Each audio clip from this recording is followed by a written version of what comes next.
बिस्मिल्लाहिर्रहमानिर्रहीम।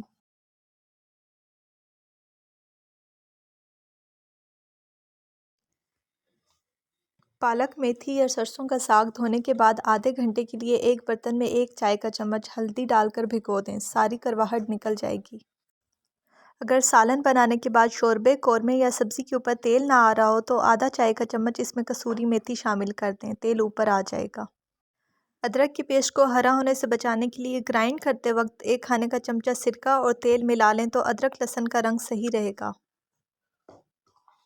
मटर या पालक जब पक जाती है तो उनका रंग सब्ज़ की बजाय पीला हो जाता है, इसलिए इनको उबालते वक्त 1 चुटकी खाने का सोडा डाल दें, सब्जियां हरे रंग की रहेंगी।